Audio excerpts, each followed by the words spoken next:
Dzień dobry. W ostatnich dniach w Paryżu na naszych oczach tenisistka Maja Chwalińska przeobraziła się w panią tenisistkę. Najwyższy czas, żebyście poznali jej drogę, która, jak sama mówi, praktycznie nigdy nie była prosta. Zapraszam na spotkanie o długiej i ciekawej drodze na szczyt Mai Chwalińskiej. Partnerem kanału jest Reckman. Polska marka mody męskiej oferująca garnitury i kolekcje dla mężczyzn ceniących styl, jakość i precyzję wykonania. Partnerem odcinka są suplementy diety Osavi, czysty skład i badania każdej partii. Twoje wsparcie na korcie. Link w opisie. Partnerem odcinka jest marka Jopro, producent wysokobiałkowych produktów jogurtowych. Chcesz wygrać spotkanie z Carlosem Alcarazem? Kup Jopro i weź udział w loterii. Więcej informacji w opisie pod filmem. Na odcinek podcastu zaprasza GRI. Systemy klimatyzacji i pompy ciepła. Mistrz komfortu w sportowych emocjach. Zacznę od wątku rodziny, bo on jest w tenisowych kręgach istotny. Często zupełnie niepotrzebnie sugeruje się, że tenisista musi pochodzić z rodziny zamożnej. Tenisista musi pochodzić z rodziny o jakimś bardzo wysokim statusie, wykraczającym daleko powyżej takiej średniej krajowej. Przypadek Mai pokazuje, że wcale tak nie jest. Rodzina Mai, z tego co wiem, to rodzina normalna, dosyć skromna, na pewno nie lepiej sytuowana podczas jej kariery niż wiele innych tenisowych i nietenisowych rodzin. Co więcej, to rodzina, w której sport nigdy nie odgrywał jakiejkolwiek ważnej roli. Mamy przecież przykłady u innych tenisistów, także polskich, taty wioślarza, mamy tenisistki, rodziców siatkarzy. Można te przykłady mnożyć i mnożyć. W rodzinie Mai sportu nigdy nie było, o sporcie nigdy tak dużo się nie rozmawiało, więc tak naprawdę to, że ona się sportem zajmuje, jest dziełem troszeczkę przypadku i splotu zdarzeń, o którym wam dzisiaj będę chciał opowiedzieć. Maja od małego była dzieckiem bardzo energicznym. To jest rówieśniczka Igi Świątek, przedstawicielka rocznika 2001, więc ci, którzy obserwowali jej pierwsze kroki jeszcze zanim trafiła na kort w latach, nie wiem, 2004, 2005, 2006, mówią zgodnie, że była dzieckiem o olbrzymiej energii, o niespożytych siłach. Była dzieckiem, które bardzo szybko trzeba było zaangażować w jakieś zajęcia ruchowe. Wyróżniała się sprawnością na tle rówieśników, była leworęczna, co w tenisie jest dużym atutem, jak wiecie. Dlatego rodzice dość szybko zapisali ją na zajęcia sportowe. Tymi pierwszymi zajęciami było karate, do którego Maja trafiła w wieku 6 lat, chociaż później oprócz tenisa też gdzieś tam dotknęła na przykład siatkówki, co może być dla wielu z was dużym zaskoczeniem. Te początki tenisowe, o których chciałem wam powiedzieć, doceniając jej paryski sukces, to pierwsza klasa szkoły podstawowej. Dopiero i już, no bo Maja była wciąż kilkuletnią dziewczynką. Tak jak powiedziałem, rodzice nie namawiali ją do tego, żeby trafiła na kort tenisowy. Kto w takim razie to zrobił? Trzeba przytoczyć, słuchajcie, tutaj sylwetkę Pawła Kałuży. To jest pierwszy trener Mai, który spędził z nią ostatecznie 12 lat jako szkoleniowiec od roku 2008 do roku 2020, ale zanim został trenerem Majki, był pracownikiem Centrum Sportu i Rekreacji w Dąbrowie Górniczej i Paweł wyszedł z taką inicjatywą dla lokalnej społeczności, żeby poszukać talentów tenisowych, sportowych, żeby sprawdzić, które dzieci w regionie się wyróżniają. Wpadł na pomysł zorganizowania takiej talentiady, czy jak Maja sama mówi, pikniku sportowego. Ja to nazwę testami sprawnościowymi dla kilkuletnich dzieciaczków. Na czym te testy polegały? Te testy były dość proste, jak teraz się o nich pomyśli. 15 minut ćwiczeń, tor przeszkód, zbijak, gra w berka, no tak naprawdę wszystko to, co dzieci w tym wieku jeszcze w tamtych czasach robiły bardzo regularnie. Paweł rozdawał ulotki, chodził po szkołach, zachęcał, komunikował, mówił o swoim pomyśle, o tym, że będzie go realizował. Maja taką ulotkę dostała i słuchajcie, ona błagała rodziców. Ona prosiła rodziców, żeby mogła na te zajęcia pierwsze się udać, żeby mogła się sprawdzić w tych konkurencjach, które tam zostaną jej przedstawione. Rodzice się zgodzili. Maja, z tego co mi wiadomo, jako jedyne dziecko z klasy trafiła na tę talentjadę. Oczywiście, jak już pewnie się domyślacie, przeszła ją, to znaczy została zakwalifikowana do pewnej grupy. Grupy, nie chcę wam teraz skłamać, kilkunastorga dzieci, które wyróżniały się, które osiągnęły dobre wyniki w tych kilku dyscyplinach, tak można powiedzieć. Maja trafiła do tego wąskiego grona, przez co przez najbliższe 2 lata miała zapewnione regularne spotkania na korcie, w jakiś sposób chyba dofinansowane po prostu przez ten program, który był podpięty pod to wydarzenie. Także to, że Maja wtedy została znaleziona w takim naborze lokalnym, nie naborze na przyszłych wielkoszlemowych mistrzów, tylko na sprawne dzieci, które można zachęcić do tego, żeby grały w tenisa, to jest początkiem tej historii. Nikt jej nie naciskał, nikt jej nie zmuszał, nikt nie mówił, ja byłem tenisistą czołowej setki, więc ty też musisz. Ona została wyselekcjonowana, bo była energicznym, sprawnym, zdolnym dzieckiem i wyróżniała się spośród rówieśników. Jak sama Majka wspomina, tenis był taką jej miłością od pierwszego wejrzenia. Od razu się zakochała w tej dyscyplinie. Trudno powiedzieć nawet dlaczego, bo wiecie, że tenis to sport skomplikowany i nie tak łatwy, ale od razu Majka się w tej dyscyplinie zakochała.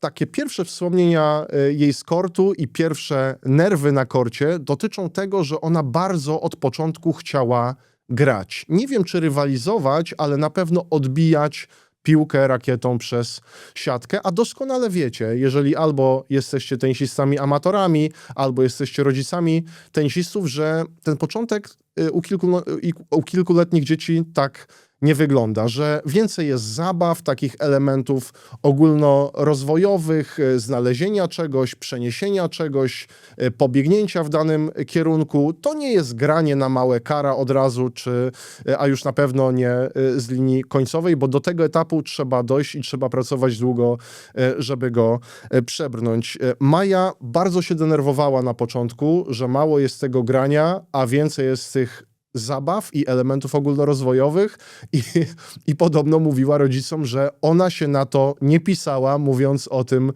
czy myśląc o tym, że chodzi na zajęcia tenisowe. Była dzieckiem zdolnym, była dzieckiem energicznym, była dzieckiem wyróżniającym się. To już ustaliliśmy. Idąc przez tę karierę młodzieżową, dziecięcą, juniorską, odnosiła sukcesy. Takim największym sukcesem juniorskim albo sukcesem, o którym bardzo dużo się mówi jest, czy był ten finał Australian Open w grze podwójnej z Igą Świątek w parze, po drugiej stronie siatki m.in. Bianca Andreescu w tym meczu o tytuł. Finał przegrany, natomiast finał, do którego często się wraca, bo to był rok 2017, więc dziewczynki miały po 16 lat, nawet niecałe 16 lat, biorąc pod uwagę, z których momentów roku są i kiedy mają urodziny, ale jak łatwo się domyślić, nie były najstarszymi dziewczynami w roczniku, więc to było wówczas całkiem duże zaskoczenie. Ale chciałem wam powiedzieć o takim momencie przejściowym, kiedy Maja z tego tenisa młodzieżowego, juniorskiego przenosiła się do tenisa dorosłego. Z tym wiązały się również takie sytuacje jak zmiany miejsca zamieszkania, jak większa samodzielność. Obowiązki Mai jako kilkunastoletniej dziewczyny to było granie w tenisa i to była nauka, szkoła. Tak naprawdę całe życie Majki, jeśli chodzi o to, co musiała czy powinna robić, zamykało się w tych 2 hasłach. Tenis i szkoła. Tak robi zresztą wielu rodziców, których dzieci już spędzają sporo czasu na korcie, no bo mając lat 15, 16, 17 nie ma już przestrzeni na inne dyscypliny sportu. Ten tenis już jest takim przedsionkiem grania naprawdę profesjonalnego. Ale po maturze, mając 18 lat, Maja wspólnie z rodzicami podjęła decyzję o tym, że musi się z domu rodzinnego wyprowadzić, że Dąbrowa Górnicza i jej okolice nie będą miejscem, w którym ona może zostać, myśląc o dużej karierze sportowej. Znalazła się w Bielsku-Białej, która odgrywa bardzo ważną rolę w jej zawodowej karierze, w jej rozwoju, w przeróżnych historiach związanych z Mają Chwalińską. O tym za moment. Ktoś powie niedaleko, no bo nie wyjechała do Akademii Zagranicznej, nie wiem, do Nika Boletieriego, do Patryka Muratoglu, nie poleciała do Hiszpanii. Nie była to też zmiana z południowej części Polski na Gdańsk czy Sopot. To było kilkadziesiąt kilometrów, to była godzina drogi. Tylko tyle i aż tyle. Znów to muszę powiedzieć, bo jednak zmiana taka życiowa była zasadnicza. Jeśli twoje dziecko kocha tenis, sprawdź obozy tenisowe WKT Mera w Warszawie. Doświadczeni trenerzy, świetna atmosfera i masa grania. Szczegóły na wkt-mera.pl.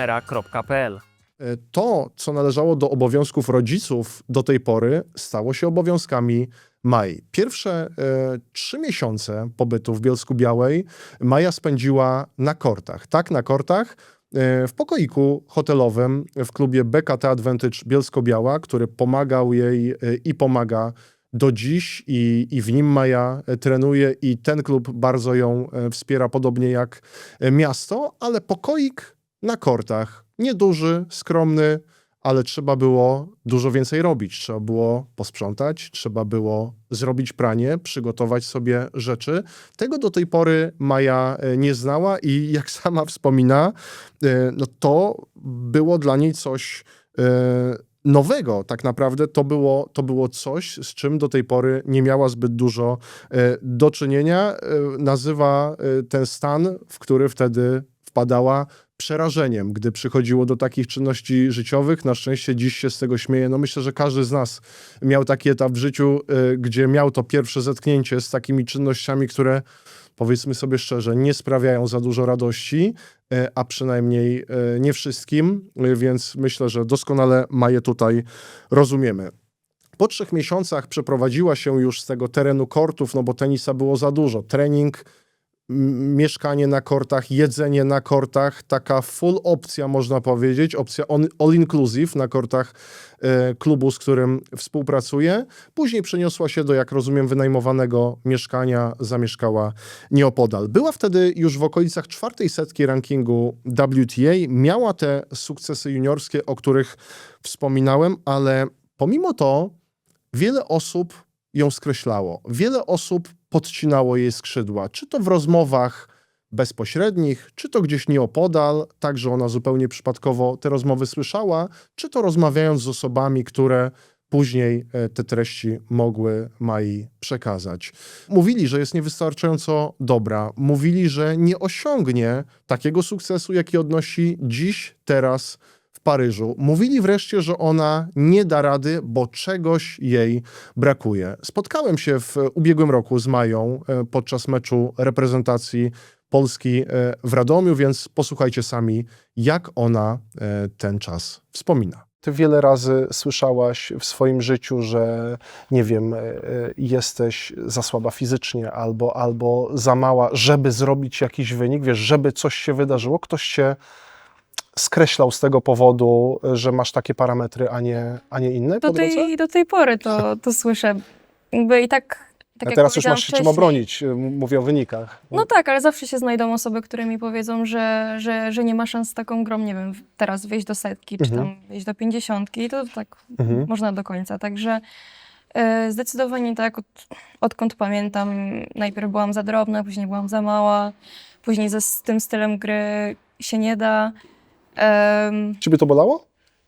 Bolało, No bo to jest denerwujące. jestem też mocno taką wrażliwą osobą i teraz jest już lepiej, ale czasami też się przyznaję, że mnie to dotyka, bo jakby pracuję nad tym, żeby wierzyć bardziej w siebie i skupiać się na tej swojej pracy, ale jakby te głosy też do ciebie dochodzą, więc zdecydowanie tak i nadal to słyszę, ale tak jak mówię, uczę się i uważam, że już jest zdecydowanie lepiej z tym, że okej, każdy może mieć swoją opinię, ma do tego pełne prawo, ale ja robię swoje. Za mała, za drobna, z takim stylem, który nie da czołowej setki, który nie da możliwości grania w największych turniejach. A jednak ta dziewczyna wierzyła w to, że zmierza w dobrym kierunku. Widziała proces, który kierował ją dobrze i nadawał jakiś rytm jej karierze, chociaż nie było to tak spektakularne i tak szybkie, jak u kilku innych dziewczyn. Krok po kroku, mecz po meczu, turniej po turnieju, podczas gdy na przykład rówieśniczka Iga Świątek robiła skoki, susy, osiągała po prostu większe sukcesy i na arenie juniorskiej, i na tej zawodowej. Patrząc na wyniki rówieśniczek, będąc osobą bardzo ambitną, no Maja niestety narzucała na siebie bardzo dużą presję. Taką presję, która ostatecznie odebrała jej w pewnym momencie życia radość z gry. Wiemy, słuchając wypowiedzi tenisistów, także tych, które przedstawiamy wam na tym kanale, czym jest sport bez radości, czym jest tenis bez radości, czym jest praca moja, twoja, bez takiego fanu, który powinna sprawiać. No staje się cierpieniem, nie ma co ukrywać. I ta presja w połączeniu z problemami zdrowotnymi, bo Maja przeszła kilka zabiegów, kilka operacji, doskwierało kolano, były inne problemy, czasami przedwcześnie kończyła sezon, o czym jeszcze powiem. Kumulacja różnych zdarzeń wpędziła ją niestety w depresję, o której dziś mówi otwarcie, dziś mówi z dużą odwagą, opowiada o niej bardzo ciekawie, powiedziałbym, że ktoś, kto przeżywa podobne problemy, na pewno wyciągnie dużo wartości dla siebie, ale wtedy ten stan uniemożliwiał kontynuowanie kariery, pójście do góry, powtarzam, gdy rówieśniczki to robiły. Gdy miała 16-17 lat, jeszcze jako taka niepełnoletnia tenisistka, ta presja była na tyle wielka, że śledziła wyniki, sama, jak wiecie, już nieźle grała, co najmniej nieźle, ale widziała, co robią w tenisie poważnym rówieśniczki. Widziała, jakie mają rankingi, widziała, kogo ogrywają, więc zaczęła wymagać od siebie, że już teraz i tu musi robić coś co najmniej tak dobrze jak one. Ciekawa historia się z tym wiąże. No, dziś można się z tego śmiać, czy mówić to w ramach takiej ciekawostki, anegdotki. Wtedy myślę, że to świadczyło o dużym problemie młodej dziewczyny. Gdy miała 16-17 lat, brała takie malutkie karteczki, jakie w biurze na przykład się przydają. Pisała sobie na nich top 200, odniesienie oczywiście do rankingu, który powinna jej zdaniem już zaraz zajmować, i rozklejała po całym domu, tylko tam, gdzie sięgał jej wzrok. Lodówka, inne miejsca, gdzie jej wzrok padał w miarę regularnie. Na każdym kroku to top 200 wpadało jej do głowy. Do tego stopnia była nakręcona na osiągnięcie sukcesu, chyba to jest dobre sformułowanie, że potrzebowała aż takich bodźców. Zanim pojedziemy dalej z historią Majki, pamiętajcie, że partnerem odcinka jest marka Jopro, która oferuje pyszne, wysokobiałkowe produkty jogurtowe. Obecnie trwa loteria, w której możecie wygrać spotkanie z Carlosem Alcarazem. Wszystkie szczegóły znajdziecie w opisie tego filmu. Przełomem dla głowy Mai, dla takiego budowania pewności siebie, którego czasami jej brakowało, a czasami ono było jej, jak słyszeliście, odbieranie. Takim przełomem dla Mai był rok 2022. Ten, w którym awansowała jako kwalifikantka do głównej drabinki Wimbledonu, pokonując m.in. Coco Vandeweghe w eliminacjach, dziewczynę 3 razy silniejszą i tyle samo razy większą od Mai, prezentującą jej styl bardzo agresywny, ofensywny, tenisistki z dużo większą krzepą, tak powiedzmy, eliminując w końcu w pierwszej rundzie turnieju głównego Katarzynę siniakową tenisistkę, utalentowaną tenisistkę, która świetnie rywalizowała już wtedy w singlu, w deblu, była wielkoszlemową mistrzynią z gry podwójnej, święciła, krótko mówiąc, sukcesy we wszystkich tenisowych konkurencjach. Przegrała dopiero w drugiej rundzie tego turnieju, wygrywając nawet pierwszego seta, ale to był taki przełom i turniej, i sezon dla głowy, dla ludzi, którzy do tej pory mówili, że ta Majka to nic ciekawego nie osiągnie.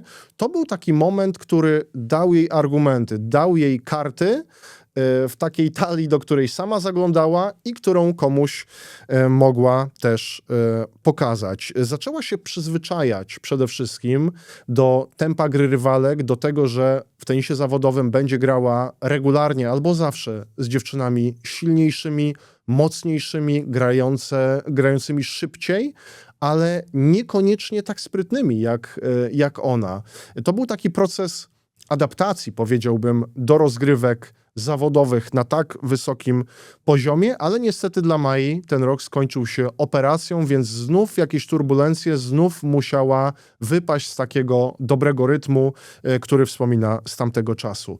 Mówiąc o zdrowiu, trzeba się na chwilę zatrzymać, bo to był taki element, o którym dużo się dyskutowało, mówiąc o Mai Chwalińskiej, który, mam wrażenie, uległ olbrzymiej poprawie. Pamiętam takie obrazki z roku 2019, kiedy ja pracowałem przy cyklu polskich turniejów Lotos PZT Polish Tour, a Maja Chwalińska była ich uczestniczką, oczywiście nie jedyną, więc były też rywalki, ale zanotowała Majka taką serię. 3 tygodnie z rzędu mieliśmy turnieje. Bytom, Kozerki, Warszawa na kortach Legii. Maja Chwalińska wygrała wszystkie 3.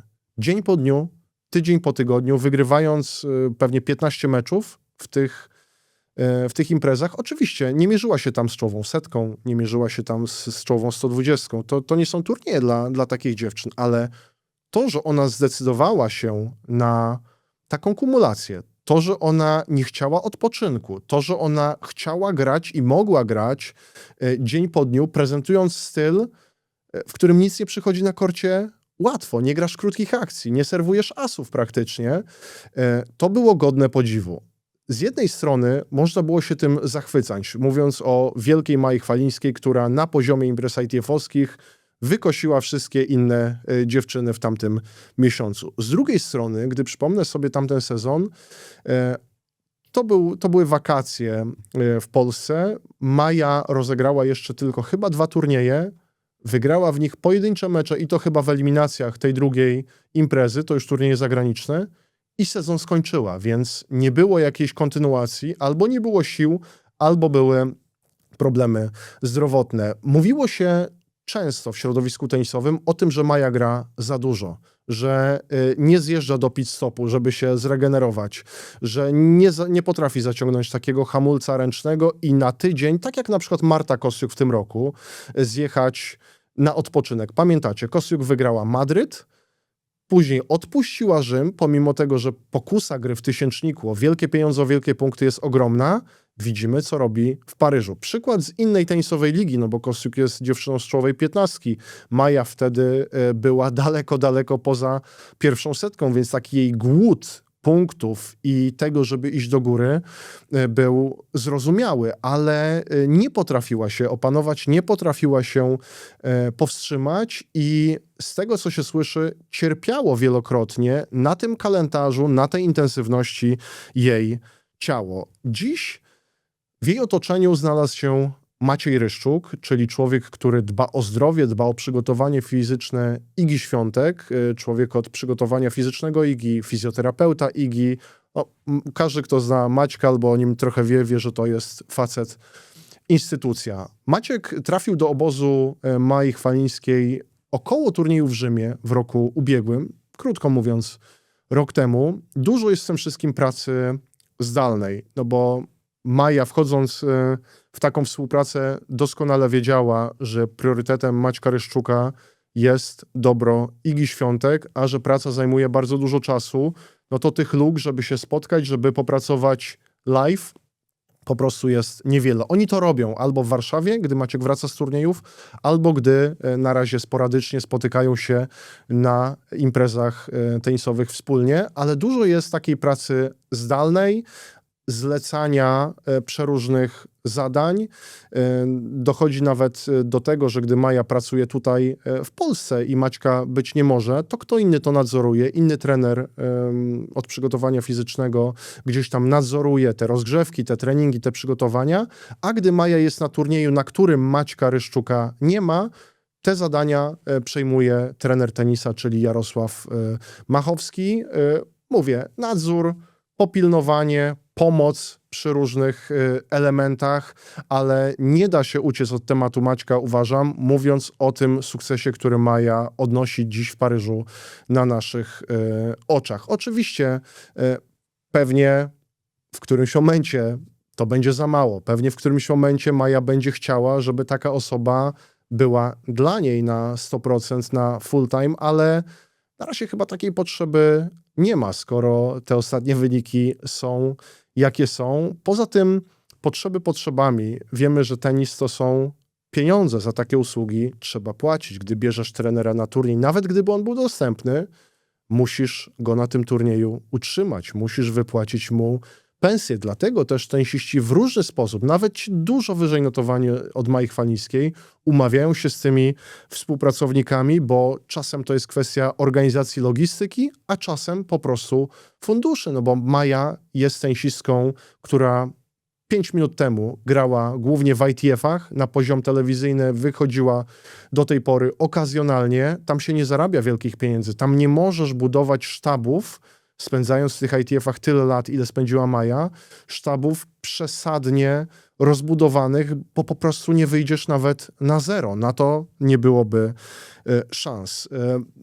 Ta współpraca z Maćkiem jest o tyle ciekawa, że nawet tutaj w Paryżu, gdy jeszcze Iga była uczestniczką turnieju i Maja przygotowywała się do meczu z Marią Sakkari, Iga wtedy meczu nie grała w tym dniu, ale miała trening, więc Maciek Ryszczuk, którego widzieliście po meczu, który zszedł, przybił piątkę Mai, pogratulował, nie mógł przeprowadzić z nią rozgrzewki przedmeczowej, no bo obowiązki miała Iga. Iga miała równolegle przygotowany trening i Maciek po prostu musiał się temu poświęcić. No nie da się rozdwoić, chociaż mamy tutaj do czynienia z człowiekiem, którego pewnie kilka innych tenisistek w turze też by chciało. Mówiąc o trenerze od przygotowania fizycznego, trzeba wspomnieć tylko krótko co najmniej 2 nazwiska ludzi, którzy też pomagali Mai na jej drodze. Mieczysław Bogusławski, Jola Rusin-Krzepota, która też była częścią teamu Igi, dziś jest częścią teamu Marty Kostiuk. To są osoby i pewnie o wielu jeszcze po drodze zapomniałem. Osoby, które jej pomagały, które były częścią tej drogi, bo nie należy doceniać tylko tych, którzy są z Mają dzisiaj, ani tylko tych, którzy wyłowili ten talent. Trzeba mówić o możliwie wielu nazwiskach, bo jak sami słyszycie, to był proces dosyć skomplikowany. Mówiąc o takich osobach, o podmiotach, którym należy się tutaj słowo pochwały, trzeba raz jeszcze powiedzieć o klubie BKT Advantage Bielsko-Biała, czyli klubie, z którym współpracuje też Kasia Kawa, z którym współpracuje Linda Klimowiczowa, kilkoro innych tenisistów, także dużo młodszych od wspomnianej zawodowej już grupy. To jest miejsce, w którym Maja spędza dużo czasu od kilku dobrych lat. Miejsce, które dało jej dużo pomocy w drodze do tego dzisiejszego sukcesu. Trzeba też wspomnieć o mieście. Bielsko-Biała, w której mieści się przecież ten klub, też jest jednym z głównych sponsorów Mai Chwalińskiej, też w tych ostatnich latach bardzo jej pomaga. Oczywiście ludzie z Dąbrowy Górniczej pamiętają, z jakiego rejonu ona pochodzi, gdzie ona wyrastała, ale żadna tenisowa droga nie przechodzi przez jedno miasto, także na pewno tutaj też kilka dobrych słów trzeba pod ich adresem powiedzieć. Jak wiecie, tak czysto tenisowo, bo ten wątek zostawię sobie już na okazję spotkania z Dawidem, oddam jemu głos. Dawid często mówi o Mai, że Maja świetnie gra w grę. Dużo jest tenisa w tenisie. Maja jest sprytna, jest mądra, jest przebiegła w dobrym tego słowa znaczenia na korcie, jest inteligentna, jest bystra, jest bardzo sprawna. Można mnożyć te wszystkie epitety, te pochwały pod adresem naszej tenisistki. Te prędkości poszły do góry, bo tych prędkości w jej graniu z głębi kortu po prostu do pewnego momentu brakowało. Maja sama wspomina, że na treningach jest w stanie grać szybciej, jest w stanie grać bardziej agresywnie. Trochę więcej tej prędkości dodać, ale warunki meczowe to jest troszeczkę inny poligon doświadczalny. Tam już stres, emocje, co wiemy na przykład po przykładzie Igi, tego co mówiła po meczu z Martą Kostiuk, potrafią wziąć górę, więc nie wszystko, co tak dobrze wychodzi, czy tak świetnie wygląda na treningu, da się chwilę później poprawić, czy pokazać na korcie meczowym. Natomiast ona nad tym pracuje. Ona to zmienia, bo nie byłoby tenisa Mai Chwalińskiej w czołowej setce bez dodania tego elementu, czy dorzucenia kilku procent do prędkości piłki, którą ona jest w stanie generować. Wiadomo, że największym atutem Mai jest to, że jest cierpliwa, konsekwentna, te wszystkie cechy, o których wspominałem, to, że ona jest w stanie nawet 3 razy szybciej grającej rywalce zawrócić w głowie i te tenisistki już się nie odkręcają do końca meczu. To wiemy, ale czasami trzeba dodać coś więcej i Maja Chwalińska pomimo bardzo skromnych parametrów fizycznych, bo Maja ma lekko ponad 160 cm wzrostu, Maja to potrafi. Maja stara się to robić, wie, że to jest niezbędny element, żeby bić się na wielkich kortach z najlepszymi. Zabawne w tej rozmowie, której fragment już wysłuchaliście, dziś było też wspomnienie Mai z takim zetknięciem z wielkimi tenisistami. Widzieliście jeszcze przed meczem z Paris takie urywki w internecie wycięte z treningu na korcie Filipa Chatrier, gdy Maja z telefonem robiła zdjęcie tej odciśniętej dłoni Rafy Nadala na korcie centralnym. Paradoks polega na tym, że jej tenisowym idolem jest i był Roger Federer. W takim tenisie bieżącym, chyba z tego, co rozmawialiśmy, trudno jej się zakochać, ale myślę, że zainteresuje was ten fragment rozmowy z ubiegłego roku, kiedy opowiadała o swoim pierwszym, jakże emocjonalnym zetknięciu z wielkim Szwajcarem. Aktualnie ciężko mi jest znaleźć tenisistkę, którą chciałabym obejrzeć, bo wcześniej wychowywałam się na Serenie, na Szarapowej, na Zarence i tak naprawdę często teraz wracam nawet do tych meczów i jestem zdziwiona po prostu, jaki to był poziom gry.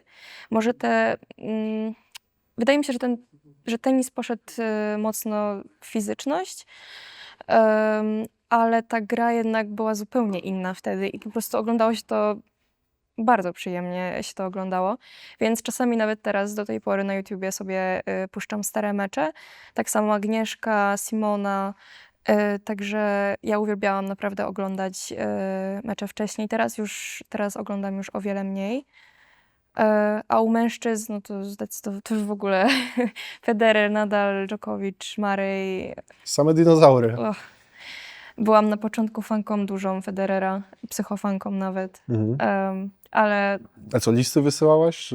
Czy nie, na Instagramie ale... skrzynkę zaśmiecałaś? To jeszcze pewnie nie były czasy Instagrama. Nie, bez przesady, ale pamiętam, jak zobaczyłam pierwszy raz Federera na swoim pierwszym juniorskim wielkim szlemie i się popłakałam i w ogóle nie wiedziałam, co się ze mną dzieje. Nikt nie mógł się ze mną komunikować, a później usiadł dosłownie obok mnie na stołówce i ja zamiast głupia poprosić o zdjęcie, to ja uciekłam na drugą stronę stołówki i patrzyłam na niego tak z daleka, bo tutaj byłam za blisko Federera. Taka była Maja kiedyś, jeszcze niedawno. Tak wyglądała jej tenisowa i życiowa, naprawdę skomplikowana i unikalna droga. Dziś jest tenisistką czołowej 50 na świecie w rankingu live, jest ćwierćfinalistką Roland Garros 2026. Gdzie jest jej sufit? Szczerze, nie mam pojęcia. Nie będę tutaj na tym kanale wyrokował, gdzie Maja może dojść, ale widzimy już jedno, bo lepiej jednak opierać się na faktach.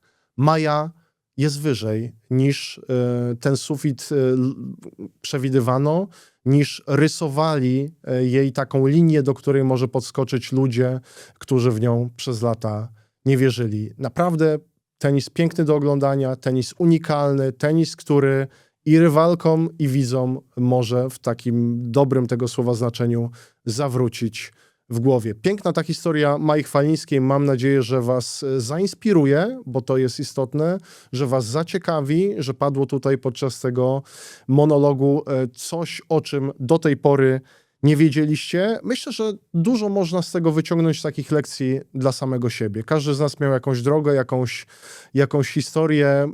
Nie ma osoby, która nie dostała gdzieś tam od życia czy od bliskich po tyłku. Okazuje się, że czasami to nie ma aż takiego znaczenia. To znaczy, to nie musi przekładać się na miejsce, do którego dotrzesz. Maja Chwalińska była osobą, w którą nie wierzyło wiele osób, a jest już dziś jedną z najbardziej utytułowanych Polek na kortach Rolanda Garrosa. Na zakończenie tego spotkania, jak wiecie, konkurs, który przeprowadzamy z partnerem tego kanału, czyli marką Lilu.